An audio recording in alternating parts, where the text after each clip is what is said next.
When a government says the money you've trusted your whole life is gone, that's not just economics. That's pure power. That's what went down in the US back in 1933. The country was in the middle of the Great Depression. Banks were failing. People were scared. Whenever citizens are scared, they do the smartest thing possible. They run to the hardest form of money they can find. Back then, that wasn't Bitcoin. It wasn't a stock portfolio. It was gold, real, physical, hold it in your hand gold. And that created a problem for the government because under the old rules, the dollar was tied to gold. And if too many people asked for real money, the government and the banks would run out, confidence would collapse. And if confidence collapses, the whole story of the dollar collapses with it. So the Roosevelt administration didn't just say, please keep your gold in the system. They went further. On April 5th, 1933, Franklin D. Roosevelt signed Executive Order 6102. It said, in very plain language, U.S. citizens are not allowed to keep most kinds of gold, coins, bullion, gold certificates. Turn them in, you will be paid 20.67 per ounce. If you refused, you could be fined. You could even go to prison. That is how serious the state was about getting the real money back. Now, listen to the story people were told. We need to do this to stabilize the banking system. Too many people are hoarding. We need to get money circulating again. This is for the common good. But look at what happened next and tell me if it was really about the common good. Right after citizens handed over their gold, the government revalued gold from $20.67 to $35 an ounce. In one stroke, the gold the government now held became much more valuable. The paper dollars citizens were left holding became relatively weaker. The state captured the upside. Ordinary people lost it. That's not just policy. That's a demonstration. It said, we decide what money is worth. We decide what you can own. And when the system is under stress, your property rights are optional. This is the part most people miss. Gold wasn't outlawed because gold was bad. Gold was outlawed because gold was good. Too good. It was an escape hatch. As long as citizens could convert weak paper into strong metal, the government had limits. When the government took the metal, the limits disappeared. And history shows this over and over. When states get into fiscal trouble, they do not like assets they cannot print, they cannot track, they cannot easily tax. Hard money exposes bad behavior. Hard money says, no, you can't just print your way out.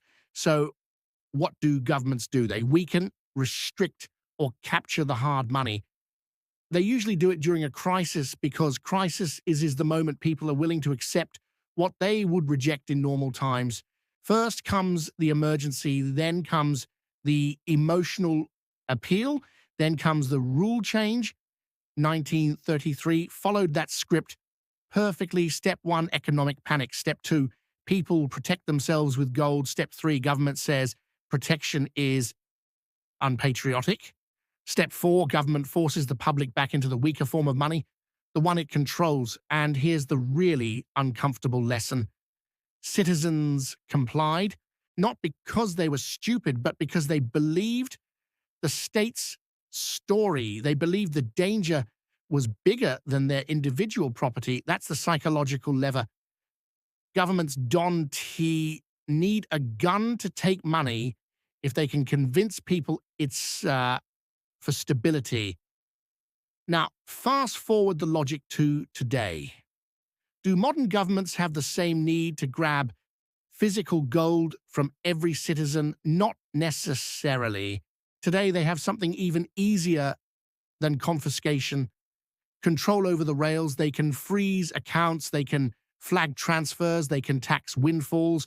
They can say that asset is illegal to trade. They can make your money programmable. They can do in software what 1933 did with a piece of paper. So the pattern didn't die. It evolved, Every time the numbers don't work, too much debt, too much spending, too little real growth, governments face a fork in the road. Option A, shrink themselves. Option B, change the rules so citizens carry the burden. History is brutally clear about which option they prefer. That's why 1933 is such an important case study. It proves something most people don't want to believe. Your relationship to money is not purely private. It is always quietly a three-party relationship: you, your money, and the rule maker. As long as the rule maker can redefine what counts as legal, your ownership is conditional. So what actually survives rule changes like 1933? Assets with real-world demand, land, productive businesses, skills, energy. You can decree against a coin. It is much harder to decree against someone who can grow food or produce income. Diversification across jurisdictions. In 1933, most Americans couldn't just move capital abroad. Today, mobility is higher, which means optionality itself is an asset. Knowledge of the pattern. The people who saw 1933 coming moved early, used forms that were harder to detect, or shifted wealth into things the order didn't touch.